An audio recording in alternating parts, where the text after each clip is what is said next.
Pascal Praud sur Europe 1. On va parler du harcèlement, exceptionnellement, parce que c'est un sujet quasiment dont on parle tous les jours depuis la rentrée.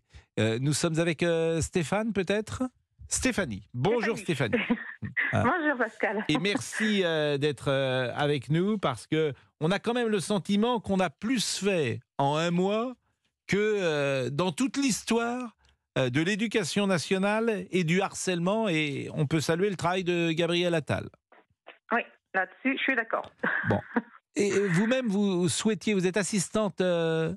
Assistante maternelle, oui. Et vous souhaitiez témoigner ? Oui, parce que nous, ma fille, elle a subi aussi un harcèlement au collège pendant 2 ans. Ça a été la descente aux enfers. Voilà. Ça a été son corps est complètement scarifié de partout. On a dénombré plus de 200 scarifications sur tout son corps. Au mois d'avril, ça a été 3 tentatives de suicide. On a fini aux urgences. Donc, je me dis, il va être temps de faire quelque chose de concret, vraiment, de concret, que ça soit plus, comment dire, que on en parle et puis il se passe rien derrière. Parce que nous, notre affaire, elle a été classée sans suite. Elle a été classée parce que les élèves ont été punis. Ils n'ont pas été exclus du collège. On sait qu'ils n'ont pas été punis ni rien du tout. Alors les choses ont changé, forcément. Ça s'est passé quand ? Ouais. Stéphanie. C'était en 2021. Ça a commencé en 2020. Donc les choses, 2021. Évidemment, il y a avant et après la période qu'on est en train de vivre. Je rappelle que le gouvernement annonce aujourd'hui son plan interministériel pour lutter contre le harcèlement scolaire. Votre fille avait quel âge ? Eh bien, ça a commencé, elle avait 12 ans. 12 ans. Aujourd'hui, elle a quel âge ? Elle a 15 ans et demi. Bon, aujourd'hui, le harcèlement a cessé. Il a cessé parce qu'on l'a changé d'établissement, en fait. Bon. On a été obligé de l'enlever de son établissement pour que ça s'arrête. Mais on a eu tout, tout s'est déclenché, là, surtout en 3e. 4e, ça a été, à peu près. Et là, pendant son année de 3e, ça a été la descente aux enfers. Bon, mais maintenant, parce que vous nous inquiétez évidemment, lorsque vous dites que votre fille a fait des tentatives de suicide ? Oui, on l'a retrouvée, nous, dans sa chambre, les bras en sang. Les bras tenaillés partout, les veines aussi. Donc, il a fallu partir aux urgences pédiatriques tout de suite. C'est en sortant de chez la psychologue, elle dit vous partez tout de suite aux urgences parce qu'elle ne se passera pas la nuit. C'est la hantise de se dire quand on va se coucher, est-ce qu'elle est encore en vie ou pas. Mais aujourd'hui, comment va-t-elle ? Ça va. On en a parlé hier là justement des nouvelles conditions et elle s'est effondrée. Elle s'est complètement effondrée à table. Elle dit mais moi j'ai pas. Elle dit c'est bien, mais elle dit c'est trop tard. Elle dit pour moi c'est trop tard. D'abord, il n'est jamais trop tard. Elle a 15 ans. La vie n'est pas finie. Oui, mais je veux dire, faut transmettre, faut sans doute transmettre à Stéphanie, et j'imagine c'est ce que vous faites en permanence, des messages positifs. Et sans doute est-elle aidée par des professionnels qui l'accompagnent. Oui, aussi. Mais elle dit, en fait, j'ai pas voulu relancer l'affaire, parce qu'on a dit quand on a su que c'était classé, j'ai dit, on peut relancer. Elle m'a dit non, et aujourd'hui, elle dit, je regrette. Je dis, j'aurais voulu qu'on relance et qu'ils soient punis, parce qu'elle dit, moi, je suis punie, j'ai tout perdu, et eux, finalement, ils ont continué leur vie. Elle n'a pas tout perdu, Stéphanie. Elle n'a pas tout perdu. Elle a perdu ses amis qui se sont détournés d'elle. Elle a perdu un établissement où elle était bien. Et il a fallu qu'elle se reconstruise. Elle se reconstruit encore aujourd'hui. Donc là, il y a encore une semaine, elle s'est scarifiée à nouveau. Donc j'entends bien, mais je veux dire, d'abord, c'est très dur. Ce qu'elle a subi, bien évidemment, mais quand elle dit j'ai tout perdu, évidemment, même si elle le pense, j'ai envie de tout faire pour qu'elle ne le pense plus et qu'elle retrouve une énergie positive, et j'imagine que c'est ce que vous faites en permanence. Est-ce que vous avez une idée pour quelle raison elle était harcelée ? Alors, elle nous l'a jamais dit, on l'a jamais su parce qu'on n'a jamais rencontré. Moi et mon mari, nous sommes persuadés que c'est parce que elle est lesbienne. Et est-ce que les élèves le savaient, l'avaient détecté, je ne sais pas. Mais on n'a jamais eu de réponse en fait. On n'a jamais rien su parce qu'on n'a jamais été convoqués. Oui, parce que l'époque était différente. L'époque était différente. Voilà. C'est-à-dire qu'aujourd'hui, bien sûr, son cas serait pris d'une manière différente. Stéphanie, je vous propose de marquer une première pause à 11h11. Vous êtes sur Europe 1, nous sommes avec Géraldine, comme nous sommes chaque matin. Vous allez bien, Géraldine ? Très bien. C'est un sujet évidemment qui nous passionne, très sensible, le harcèlement, bien sûr. Et cette prise... Il faut se mettre dans la tête de sa fille, adolescente, c'est le moment où on se construit. Donc forcément, pour elle, tout est gâché. On écoutera Virginie Lanlot, qui est députée de la Renaissance, qui, avec beaucoup d'émotion hier, a parlé à l'Assemblée nationale de son cas personnel. On écoutera Gabriel Attal et on écoutera Marcel Ruffo, qui est le pédopsychiatre que vous connaissez. À tout de suite. Vous écoutez Europe 1. Pascal Praud et vous. Pascal Praud avec vous jusqu'à 13h. Vous réagissez au 01 80 20 39 21 et on revient sur le harcèlement scolaire, Pascal, aujourd'hui. Et c'est vrai que les témoignages que nous entendons depuis plusieurs jours ont une très grande force parce que c'est la vie, c'est de l'émotion, c'est de la souffrance. Que ce soit pour le harcelé ou pour les parents du harcelé. C'est le cas avec Stéphanie. Avant ça, je voudrais quand même vous dire que le nombre d'avortements est à son plus haut depuis 30 ans. C'était en 1990. Et que je relance les auditeurs parce que notre ami Olivier Guénec, qui est en contact avec les auditeurs, me dit une chose très intéressante. Beaucoup de femmes rechignent à témoigner. Et je les comprends. Je les comprends, c'est délicat de témoigner sans doute.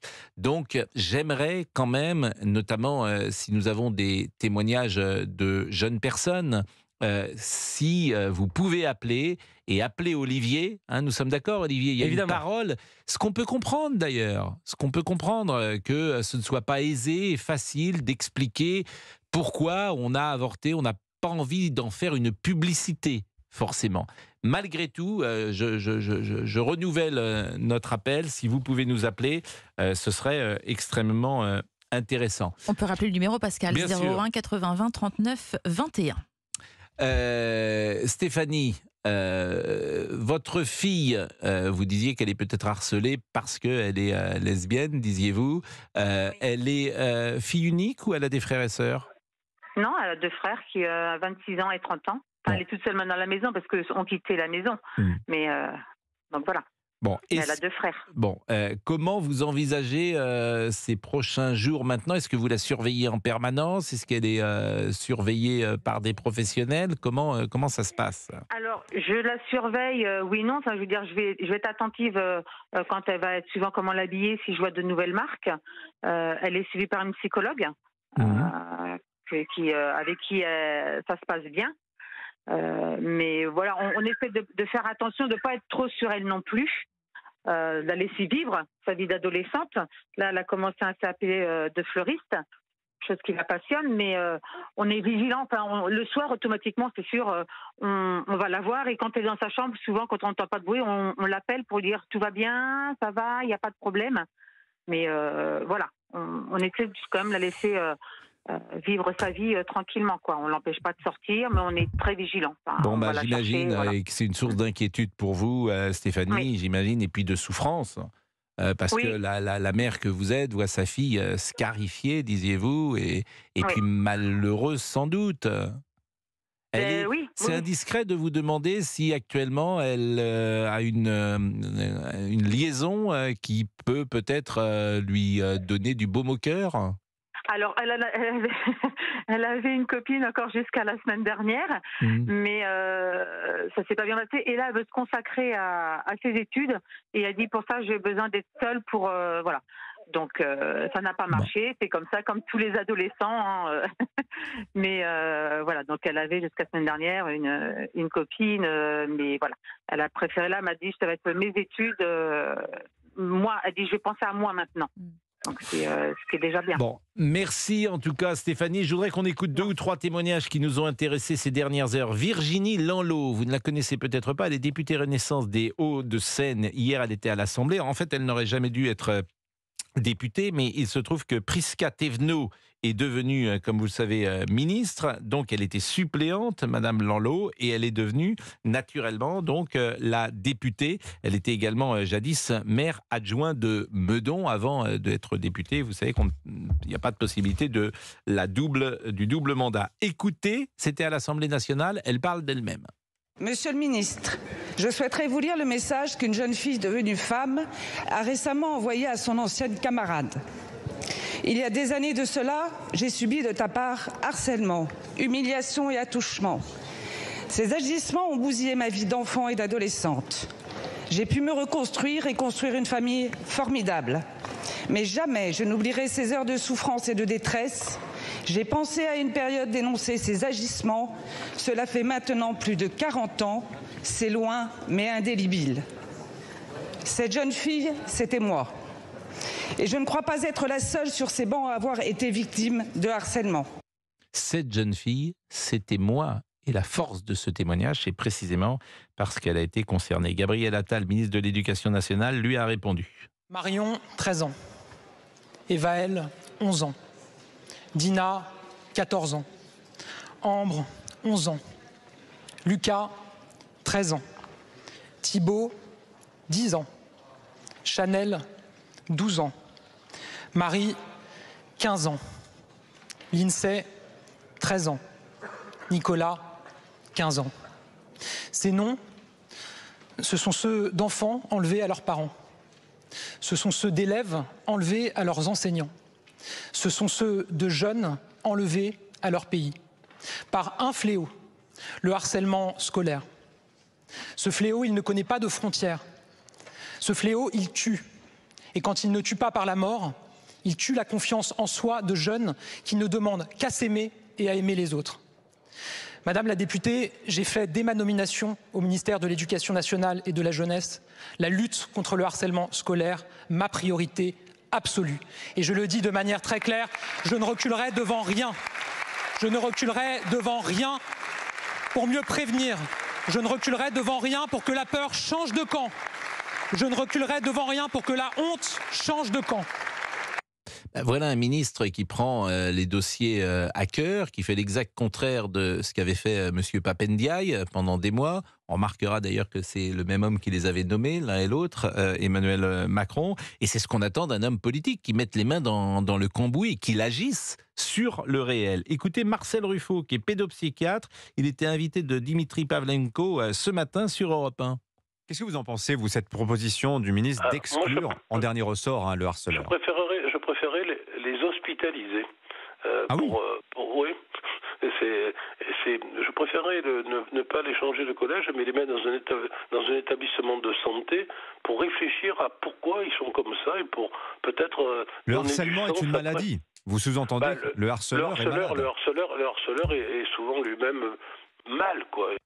Intéressant la position de Marcel Ruffo, pédopsychiatre. Il est 11h22. On va poursuivre évidemment cette conversation. Louis de Raguenel est dans ce studio parce que cette prise en main par Gabriel Attal a une conséquence, c'est qu'il s'envole dans les sondages. Les Français ont peut-être besoin, figurez-vous, d'autorité et de fermeté. On le redécouvre. Oh là là. On le redécouvre. Non, nous on le redécouvre pas. C'est incroyable. Peut-être que les Français sont sensibles à ça, dites donc. Et en plus ça marche. Et incroyable, hein. Mais oui. Peut-être qu'il va faire école. On ne sait pas. À tout de suite. Europe 1, Pascal Praud. Vous écoutez Pascal Praud jusqu'à 13h sur Europe 1. Vous au standard au 01 80 20 39 21. On parle d'harcèlement scolaire et Louis de Raguenel, chef du service politique de Europe 1, nous a rejoint dans le studio, Pascal. Et je vous rappelle que le gouvernement annonce aujourd'hui son plan interministériel pour lutter contre le harcèlement scolaire. Nous sommes avec Sophie. Bonjour Sophie. Bonjour Pascal. Alors bonjour vous, à tous. c'est intéressant parce que vous êtes maman d'un enfant qui a été accusé d'être harceleur. C'est ça, et qui du fait a été à son tour harcelé. Mais il a été accusé à tort ou à raison? À tort. Ah oui, mais les mères disent toujours mon fils est... Ah non, il y a eu une... bon. Il y a eu une enquête de gendarmerie qui a établi qu'il était... Mais alors c'est curieux absolument pas l'auteur des d'accuser... messages. Comment on peut accuser quelqu'un d'harceler? Comment ça s'est mis en place? En fait, un message sur un réseau social utilisé par des jeunes, sur un compte créé quelques minutes avant l'envoi du message, au nom de mon enfant. Mmh. Et l'enquête de gendarmerie, après des mois et des mois d'investigation, parce que c'est très long ce genre de choses, a révélé qu'en fait le message, on ne va pas rentrer dans les détails techniques, mais informatiquement le message ne pouvait pas avoir été envoyé de notre domicile ni de l'un de nos appareils, mais qu'il avait été envoyé du domicile de l'enfant qui se disait victime de harcèlement. Bon, Sophie, pour la liaison téléphonique, vous êtes en train peut-être de changer de place ou vous restez... Pas du tout, je suis assise, je ne bouge pas. Ah, bon, ben voilà, parce que Olivier Guénec qui surveille ça, vous savez, les ondes, c'est un peu aussi son domaine, il a beaucoup de compétences, comme vous le savez, et il me disait que vous bougiez, donc manifestement... non, je suis voilà. assise. Voilà. Bon, pardon, j'ai accusé Sophie à tort. Pardon. Oui, bah oui. On peut pas accuser comme ça les uns et les autres. Sophie, votre fils, du coup, a été harcelé. Tout à fait. Quel type de harcèlement a-t-il subi? Alors, harcèlement harcèlement physique dans la cour de son établissement scolaire. Agression lorsqu'il prenait les transports scolaires. Oui. Agression verbale, agression physique? Agression physique, il a eu le poignet cassé. Ah oui, quand même. Il a été mis sous protection de gendarmerie puisqu'on a eu dans notre boîte aux lettres des photos de notre fils à l'abri de bus avec un petit mot nous disant qu'on le retrouverait au fond d'une rivière. Ah oui, donc non, mais là on est on n'est plus dans le harcèlement, là, on est dans autre chose. C'est voilà, menace et puis de mort. après, pareil sur les réseaux sociaux. Quel âge il a, votre fils? Aujourd'hui, il a 17 ans, il en avait 13 à l'époque des faits. Et quels sont ces jeunes gens qui le harcelaient? Des gens qui prenaient fait et cause pour la personne qui se prétendait harcelée par mon fils et qui donc voulaient lui faire comprendre ce que ça faisait d'être harcelé. Et comment s'est terminée cette affaire? Ça s'est terminé que je suis rentrée un soir du travail, j'ai retrouvé mon fils sur le toit. Je l'ai donc déscolarisé, on l'a scolarisé à domicile en fait. Mmh.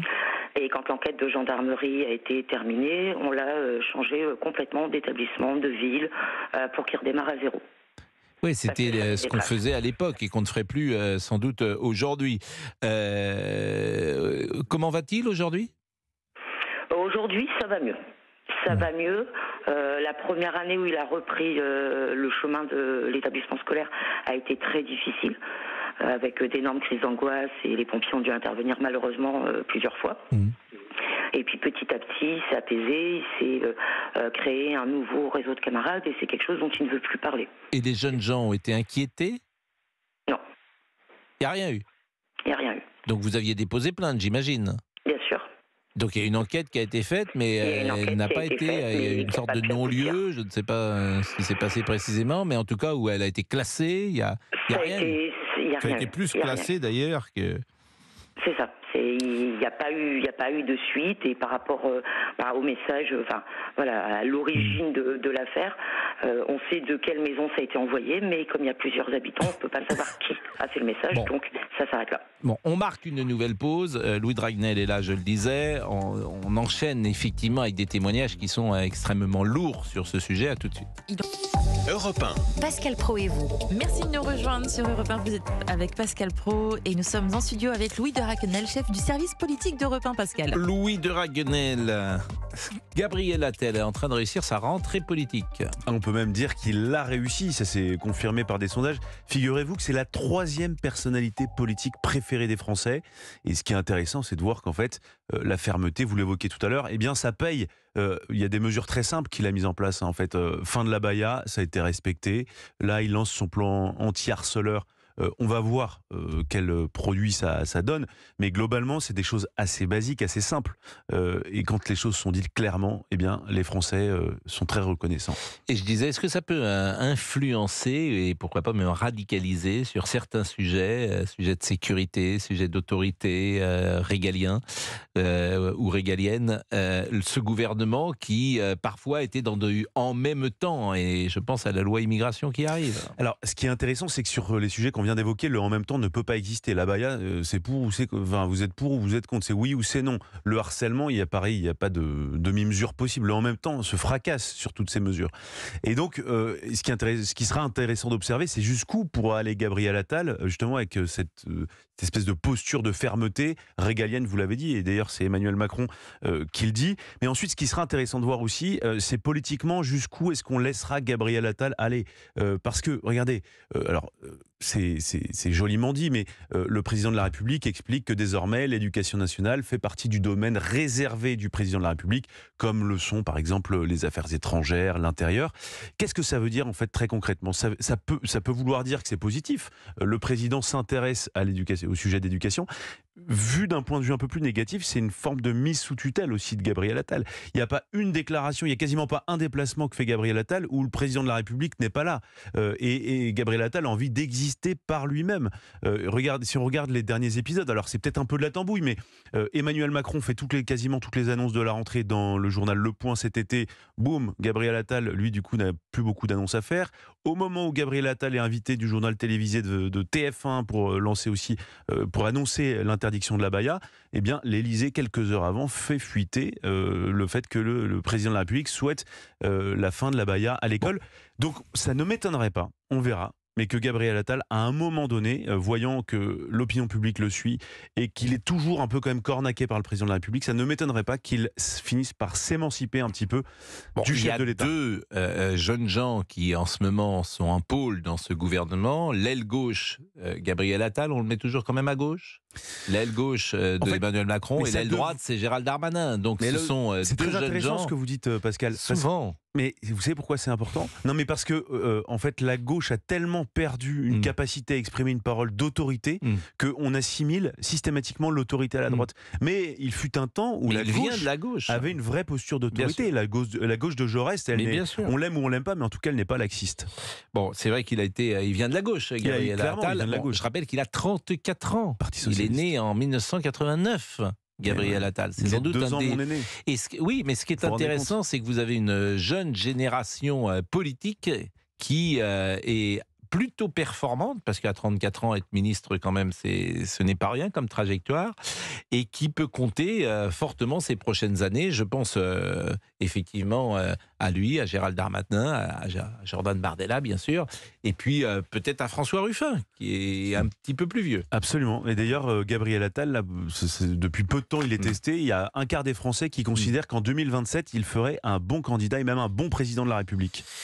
Merci Louis de Ragnel à 11h36. Je vais remercier Sophie qui était là pour témoigner de harcèlement et notamment son fils qui a été harcelé alors qu'il avait été pris pour un harceleur. Merci beaucoup Sophie.